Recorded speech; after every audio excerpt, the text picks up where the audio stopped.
Halo pecinta film Donghua. Kali ini Mimin akan bawain alur cerita film Renegade Immortal versi novelnya ya. Yang pasti Mimin ambil episode setingkat dari filmnya yang lagi tayang. Tanpa berlama-lama lagi, yuk langsung masuk ke alur ceritanya.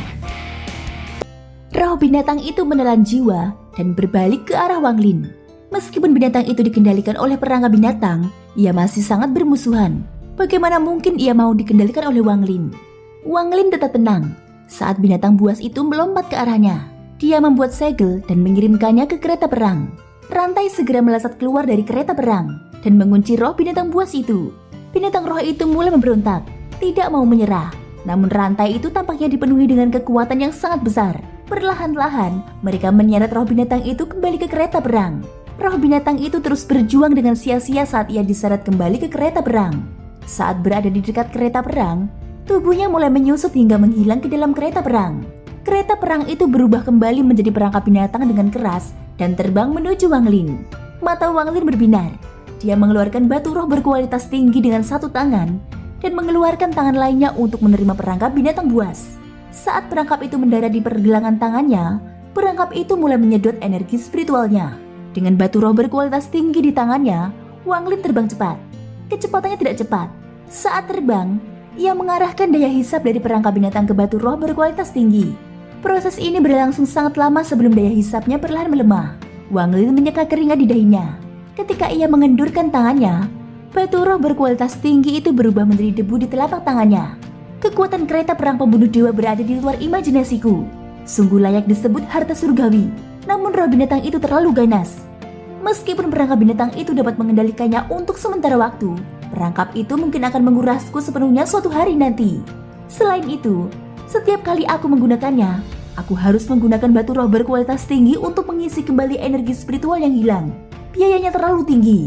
Keringat di dahi Wang Lin menghilang saat angin bertiup di wajahnya. Dia mulai merenung dalam diam. Kecepatannya sangat cepat. Dia tahu bahwa lantai 3 sangat berbahaya dan dia harus segera pergi. Selain itu, kata-kata dari orang biadab di lantai 2 masih terngiang di telinganya. Seorang dukun berdaun 7, yang sama dengan seorang kultivator transformasi jiwa, adalah sesuatu yang tidak dapat dilawan oleh Wang Lin saat ini. Aku bertanya-tanya, apakah kereta perang pembunuh dewa dapat membunuh seorang kultivator transformasi jiwa? Perbedaan antara seorang kultivator pembentukan jiwa dan seorang kultivator transformasi jiwa bukanlah sesuatu yang dapat dijelaskan dengan angka. Itu adalah perbedaan kualitas. Semua energi spiritual di dalam seorang kultivator transformasi jiwa telah berubah menjadi energi spiritual surgawi. Wang Lin mengerutkan kening. Namun ini agak aneh. Mengapa tidak ada dukun berdaun 7 yang muncul ketika keributan di bawah pohon reinkarnasi terjadi? Mata Wang Lin berbinar dan dia terbang lebih cepat. Dia sangat menarik perhatian saat terbang di lantai 3 dengan pohon reinkarnasi di bahunya. Dia menggerakkan tangannya di atas pohon dan memotongnya menjadi beberapa bagian. Cabang pohon tadi bisa dimasukkan ke dalam tas, tapi tidak bisa memasukkan seluruh pohon. Aku akan memotongnya menjadi beberapa bagian dan melihat apakah itu bisa. Wang Lin memotong satu bagian dan mencobanya. Tanpa penundaan, sepotong kecil pohon reinkarnasi menghilang ke dalam kantong penyimpanan. Berhasil. Wang Lin menambah kecepatannya dan segera meletakkan potongan-potongan pohon itu ke dalam tas penyimpanannya. Pohon reinkarnasi ini memang misterius. Ia tidak bisa dimasukkan ke dalam kantong penyimpanan secara utuh, tetapi bisa dipotong-potong. Wang Lin melihat kantong penyimpanan dan dengan cepat terbang menuju pintu keluar lantai 3. Waktu berlalu dengan lambat. Wang Lin dapat melihat pintu keluar. Dia menggunakan teleportasi dan tiba di terowongan. Tetapi tepat pada saat ini, batuk terdengar dari kejauhan. Seorang lelaki tua yang 80% tubuhnya bertato berjalan perlahan dengan punggung bungkuk. Wang Lin tidak ragu-ragu. Dia menyerbu ke dalam terowongan dan menuju ke lantai 2. Pria tua berambut putih itu mengenakan gelang yang terbuat dari tulang binatang. Dia menyentuh gelang itu dengan tangannya dan berjalan ke arah Wang Lin. Dalam sekejap mata dia menghilang dan muncul kembali di lantai 2. Apa ini? Setelah lelaki tua itu muncul kembali, dia langsung terkejut. Ketika dia menghilang, dia bisa dengan jelas merasakan lokasi orang luar itu. Tetapi ketika dia muncul kembali, kehadiran orang luar itu telah sepenuhnya menghilang. Lelaki tua itu menegakkan punggungnya dan menunjuk ke alisnya. Sebuah tanaman berdaun 7 perlahan muncul di dahinya. Dan setiap sudut lantai 2 dengan cepat muncul di benak lelaki tua itu. Pada saat yang sama, teknik seperti indera kedewaan seorang kultivator menyapu lantai 2. Tetapi dia tidak menemukan jejak Wang Lin. Akibatnya, lelaki tua itu menampakkan ekspresi terkejut. Junior luar ini punya beberapa keterampilan untuk bisa lolos dari pandanganku. Orang tua itu merenung sebentar lalu menghilang. Setengah bulan berlalu dalam sekejap mata. Dalam waktu setengah bulan itu, tidak ada seorang pun yang meninggalkan makam abadi. Pak Tuahu mempertaruhkan jiwa asalnya dan menggunakan teknik penyelamatan nyawanya untuk melarikan diri. Namun di tengah pelariannya, ia ditangkap oleh lelaki tua bungkuk itu. Tidak ada lagi berita tentang lelaki Tuahu sejak saat itu. Adapun mayat Suluo dan Yunmeng, mereka juga diambil oleh klan abadi terabaikan untuk keperluan lain. Qiu Shipeng tidak mampu menahan pemurnian dukun berdaun 6. Bagaimanapun dukun berdaun 6 seperti seorang kultivator formasi jiwa. Akibatnya, Qiu Shipeng menjadi boneka. Sedangkan Cixin dan pembantunya, yang lokasinya tidak diketahui, Wang Lin adalah satu-satunya orang dari kelompok mereka yang masih tersisa. Pada hari ini di pintu masuk ke lantai 3 dari lantai 2, muncul cahaya berwarna pelangi.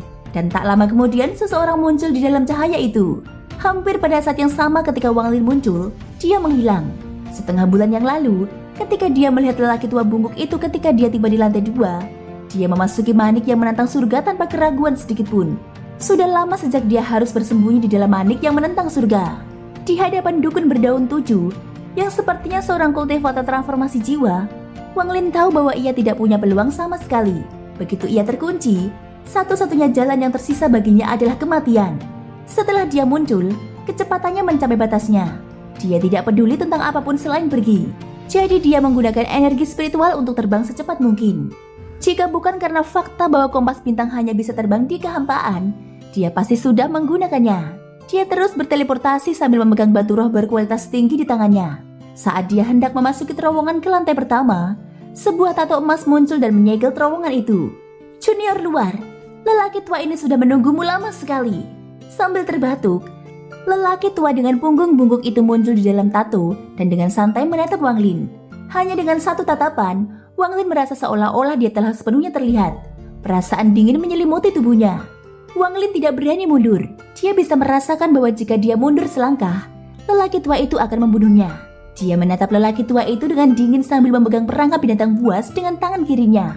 Orang tua itu terbatuk dan berkata pelan, "Kau membunuh Momo, Diaya, Cagu, dan Cimu. Aku bisa melihat roh yang penuh dendam di tubuhmu. Untuk membunuh junior-junior klanku ini dengan kultivasi formasi jiwa tahap pertengahanmu, terutama seorang pendekar 6 daun seperti Cimu, kau pasti sangat terkenal di dunia kultivasi. Siapa namamu?" Wang Lin. Tangan kirinya menekan perangkap binatang itu dengan kuat. Kereta perang itu memiliki kelemahan fatal. Butuh waktu lama untuk diaktifkan. Wang Lin tidak yakin dia bisa mengulur waktu cukup lama untuk membukanya. Harta karunnya membunuh Cimu seharusnya adalah gelangmu itu. Orang tua itu melihat perangkap binatang itu dan berkata, "Ada bau roh binatang di dalamnya." Wajah Wang Lin tampak muram. Dia menatap lelaki tua itu dan mencoba mundur perlahan. Pandangan lelaki tua itu kembali beralih ke Wang Lin. Wang Lin berhenti dan tidak melanjutkan langkahnya. Lelaki tua itu terbatuk. "Aku tidak akan terlalu sulit menghadapimu. Katakan padaku metode apa yang kau gunakan untuk menyembunyikan keberadaanmu. Dan aku akan menjaga tubuhmu tetap utuh dan menanamkan tato di tubuhmu sendiri. Sejak saat itu, kau akan menjadi boneka tatoku. Seseorang dengan tingkat kultivasi sepertimu tidak akan bisa melarikan diri." Lelaki tua itu mengulurkan tangannya dan Wang Lin segera merasakan ruang di sekitarnya mulai menyempit. Tatapan mata Wang Lin menjadi dingin. Tangan kanannya menyentuh tas penyimpanan dan bendera larangan muncul. Bendera itu melepaskan banyak naga yang terbuat dari gas larangan dan menyerbu ke arah lelaki tua itu. Pada saat yang sama, pedang surgawi muncul di tangan Wang Lin dan dia tebas ke arah lelaki tua itu. Lelaki tua itu mengangkat alisnya dan menunjuk ke depan. Tato-tato di tubuhnya bergerak dengan cara yang aneh. Tak lama kemudian sebuah tato muncul di ujung jarinya dan terlempar dengan sekali jentikan. Saat tato itu muncul, tato itu terbagi menjadi tato-tato yang lebih kecil dan terbang ke arah naga-naga itu. Mengenai energi pedang, lelaki tua itu membuat tato lain yang bertabrakan dengan energi pedang itu. Energi pedang meninggalkan bekas merah di jari lelaki tua itu. Dia melihatnya. Tidak buruk, pedang itu juga seharusnya menjadi harta yang berharga. Wang Lin merasa kulit kepalanya mati rasa. Bendera larangan tidak berguna, pedang surgawi tidak berguna, dan bahkan kereta perang pembunuh dewa tidak berguna melawan lelaki tua itu. Tatapan matanya menjadi lebih dingin saat dia mengeluarkan bendera larangan lain dari tasnya. Dia membuat tanda larangan di tangannya dan menatap lelaki tua itu. Orang tua itu menatap bendera larangan itu dan menggelengkan kepalanya. "Kau benar-benar punya banyak harta karun. Aku yakin kau pasti murid langsung dari sekte besar di atas sana. Ada tekanan surga pada benda itu. Aku percaya bahwa begitu kau meletakkan larangan terakhir itu di sana, benda itu akan memanggil apa yang kalian para kultivator sebut balasan ilahi. Jika kita berada di permukaan, itu mungkin akan menyakitiku. Tetapi ini adalah makam abadi, dunia yang berbeda. Balasan ilahi tidak dapat menjangkau kita di sini. Kau bebas untuk mencobanya. Dengan itu, orang tua itu mengulurkan tangannya lagi. Kali ini dia tidak bergerak terlalu cepat, tetapi dia menggunakan lebih banyak kekuatan daripada sebelumnya. Suara berderak terdengar di sekitar Wang Lin dan bahkan retakan spasial pun muncul. Rasanya daerah ini akan runtuh. Mata Wang Lin merah. Setelah dia menyingkirkan bendera larangan itu, satu benda lagi muncul di tangannya. Benda ini adalah sebuah gulungan. Saat gulungan yang tampak biasa itu muncul di tangan Wang Lin, lelaki tua itu yang ekspresinya tidak berubah sama sekali, tiba-tiba menjadi serius dan tangannya tanpa sadar terhenti.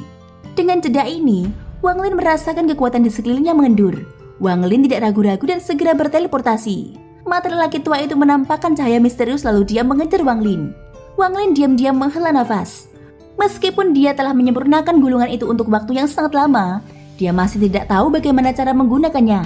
Sebelumnya, dia benar-benar tidak punya cara lain untuk menghadapi lelaki tua itu, yang membuatnya mengeluarkan gulungan itu untuk digunakan, disobek, atau dibuang. Namun lelaki tua itu berhenti sejenak saat melihat gulungan itu, yang membuat Wang Lin mengubah rencananya. Dia memanfaatkan jeda itu untuk melarikan diri dengan cepat. Terowongan ke lantai pertama diblokir, jadi hanya ada satu jalan lain yang tersisa. Meskipun juga sangat berbahaya, lebih baik daripada menunggu di sini untuk mati. Wang Lin mengayunkan pedang surgawi ke udara. Sebuah celah spasial tiba-tiba muncul di tempat pedang surgawi itu berayun. Bagian dalamnya gelap gulita, seperti mulut pemakan manusia. Saat celah spasial itu muncul, celah itu mulai mengecil. Wang Lin dengan cepat memasuki celah itu. Saat dia memasuki celah itu, lelaki tua itu pun tiba. Lelaki tua itu mendengus dan melangkah masuk ke dalam celah itu untuk terus mengejar Wang Lin. Saat Wang Lin memasuki celah itu, angin kencang menghantam tubuhnya. Ada banyak sekali organisme kecil di dalam angin itu. Dan saat mereka menghantam tubuhnya, dia merasakan sakit di sekujur tubuhnya. Bahkan jiwa asalnya berkedip-kedip seperti api ditiup angin. Meskipun dia tahu bahaya dari celah spasial, Wang Lin terkejut dalam hatinya. Namun bahaya sebenarnya adalah tersesat di dalam kehampaan, tidak dapat menemukan jalan keluar. Wang Lin dengan cepat menyempuk tasnya dan kompas bintang pun muncul. Ia duduk di atas kompas bintang dan dengan cepat terbang menjauh sambil menggunakan energi spiritualnya untuk mengusir udara dingin yang telah memasuki tubuhnya. Inilah alasannya mengapa ia memasuki celah spasial. Hanya di dalam kehampaan, ia dapat menggunakan kompas bintang. Ini adalah satu-satunya cara untuk bergerak lebih cepat daripada lelaki tua itu dan lolos dari kejarannya. Lelaki tua itu memasuki celah itu. Ia melambaikan tangannya dan sebuah tato muncul di celah itu untuk mencegahnya menutup. Gulungan itu sangat mirip dengan harta karun suci klanku di lantai 11. Angin dingin itu tidak berpengaruh pada tubuhnya. Saat angin itu mengenai tubuhnya, dia tidak hanya tidak merasakan ketidaknyamanan, tetapi juga merasa senang. Gumam orang tua itu. Orang tua itu merenung sejenak dan terus mengejar Wang Lin. Wang Lin duduk di atas kompas dan sepenuhnya fokus mengendalikannya. Ia bergerak sangat cepat dan tidak menemukan makhluk hidup apapun di jalannya. Tempat ini seperti kehampaan hitam yang tak berujung. Ini jelas berbeda dari kekosongan yang biasa ia rasakan. Rasa bahaya dari belakangnya masih ada. Lelaki tua itu jelas masih mengejarnya. Ekspresi Wang Lin muram saat dia mengendalikan kompas bintang untuk bergerak pada batasnya. Lelaki tua itu berjalan melewati kehampaan dengan tangan di belakang punggungnya. Dia melewati jarak yang sangat jauh setiap kali dia melangkah, tetapi dia masih tidak dapat mengejar Wang Lin. Keinginannya untuk menjadikan Wang Lin sebagai boneka tatonya menjadi semakin kuat. Itu karena dia percaya bahwa Wang Lin adalah junior yang penting di permukaan. Kekosongan ini sangat aneh. Semakin Wang Lin terbang, semakin kuat perasaan ini. Dalam beberapa hari terakhir terbang, dia tidak melihat apapun. Bahkan tidak ada sedikit pun energi spiritual di sini. Dia tidak bisa terus seperti ini. Matanya tiba-tiba menjadi dingin dan dia membuang perangkap binatang buas. Kereta perang muncul di kompas bintang. Wang Lin menarik nafas dalam-dalam. Dia menciptakan segel dan mengirimkannya ke kereta perang. Roh binatang itu tiba-tiba muncul di samping kereta perang. Karena Wang Lin sangat dekat, roh binatang itu segera mencoba melahapnya. Namun Wang Lin sudah siap. Dia membisikkan sesuatu dengan lembut dan rantai dari kereta perang itu menarik roh binatang itu kembali. Pada saat ini, Wang Lin membuat segel.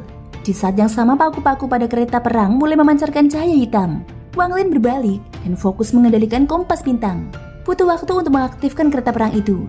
Bisa dikatakan hampir sama dengan membakar sebatang dupa. Waktu berlalu. Singkat cerita, lelaki tua itu terus menyerang Wang Lin. Wang Lin mengeluarkan pedang surgawi untuk menangani lelaki tua itu. Ekspresi lelaki tua itu langsung berubah dan dia berhenti. Dia segera menyentuh tato-tato di tubuhnya dan kemudian semuanya tiba-tiba terbang dan melayang 3 inci di atas kulitnya. Wang Lin mengayunkan pedangnya ke bawah. Seberkas cahaya hitam melesat keluar. Energi pedang tiba-tiba muncul di hadapan lelaki tua itu dan mendarat di tubuhnya. Orang tua itu meraung. Dia melihat ke arah Wang Lin dan tanaman berdaun 7 segera muncul di dahinya. Saat tanaman itu muncul, tato di tubuhnya bergerak seperti orang gila. Niat membunuh memenuhi lelaki tua itu saat dia mengangkat tangannya dan menunjuk ke Wang Lin. Wang Lin segera merasakan energi dingin yang memasuki tubuhnya dan dengan cepat memasuki jiwa asalnya. Energi dingin itu berubah menjadi benih dan dengan cepat mulai tumbuh. Wajah Wang Lin pucat pasi. Saat dia batuk darah, dia meraung dan mengayunkan pedang surgawi di tangannya sekali lagi. Kemudian dia segera mengubah arah dan berayun ke bawah lagi. Singkat cerita, Wang Lin tidak ragu untuk kembali ke kompas bintang dan segera terbang menjauh. Roh binatang itu muncul kembali di samping kereta perang. Kali ini roh itu tidak mencoba melahap Wang Lin, tetapi menghilang dengan lemah ke dalam kereta perang. Lelaki tua itu melihat ke tempat Wang Lin menghilang. Dia tidak mengejar Wang Lin. Dia terluka parah oleh pedang surgawi Wang Lin. Niat membunuh di matanya semakin kuat. Dia menarik nafas dalam-dalam, membungkuk pada tato, dan tato itu perlahan menyusut dan kembali ke tubuhnya. Di kompas bintang, Wang Lin memejamkan matanya. Di kepalanya ada tanaman yang akarnya perlahan-lahan tumbuh. Tanaman itu telah melewati wajahnya, lehernya, dan masih terus menyebar. Gelombang raungan keluar dari mata Wang Lin. Dia tiba-tiba membuka matanya yang sedikit gila. Tetapi kemudian dia dengan cepat menutupnya dan memperlihatkan ekspresi berjuang. Ia menghadapi rasa sakit yang luar biasa. Tetapi meskipun demikian, ia mampu menjaga sebagian pikirannya tetap tenang untuk mengendalikan kompas bintang untuk melanjutkan perlariannya. Tanaman di dahi Wang Lin tumbuh dengan cepat dan menutupi tubuhnya. Garis-garis hitam terlihat di punggung tangannya. Itu membentuk sebuah tato. Rasa sakit yang ditunjukkan Wang Lin di wajahnya semakin parah. Tiba-tiba, dia membuka matanya dan membentuk segel. Tato ini benar-benar terlalu mengerikan.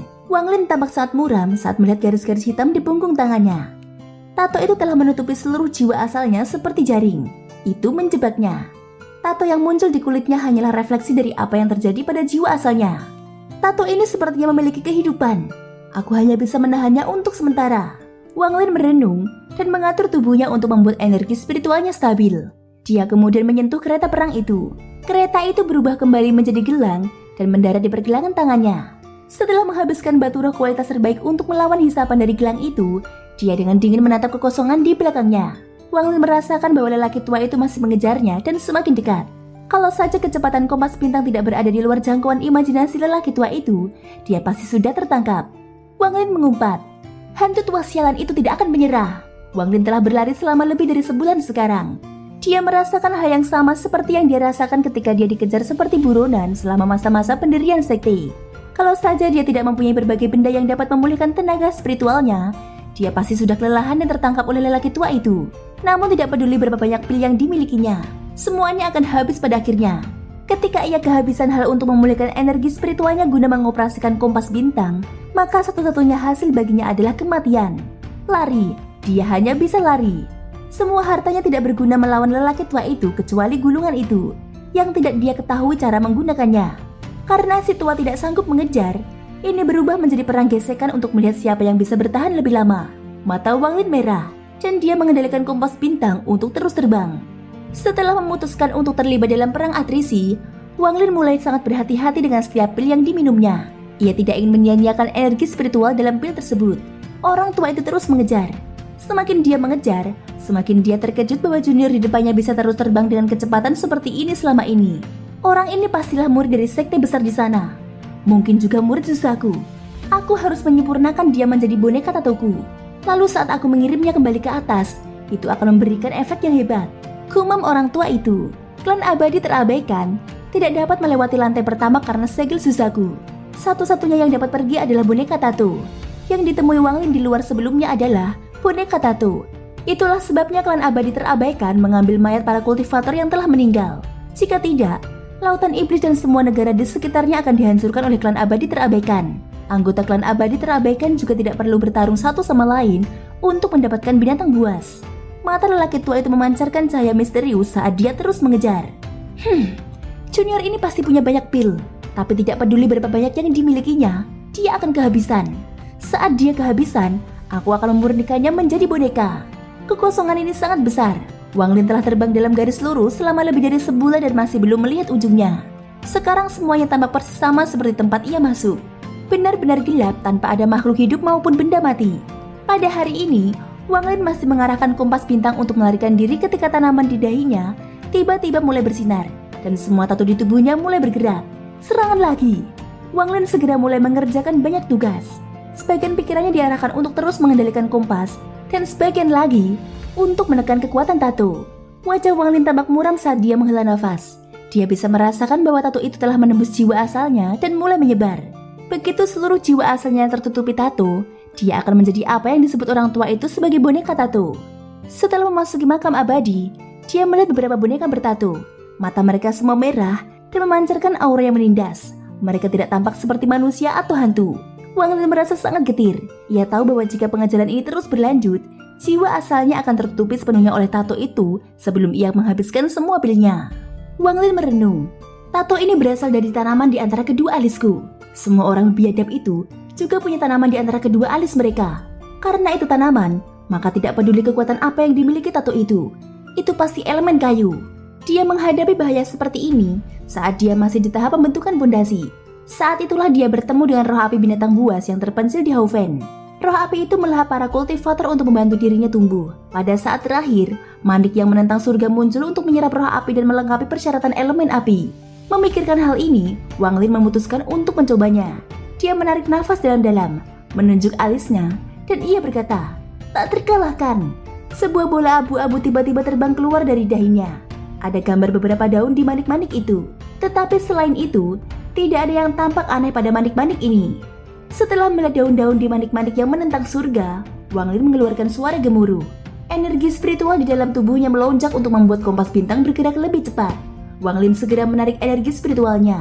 Dia tahu bahwa waktu sangatlah penting, dan kompas bintang akan dapat meluncur untuk sementara waktu tanpa energi spiritualnya. Meski waktu ini sangat singkat, itu adalah satu-satunya pilihan Wang Lin. Wang Lin tiba-tiba membuka matanya, dan sedikit kejernihan yang tersembunyi di matanya perlahan menghilang. Dia meraung dan menatap manik-manik yang menentang surga.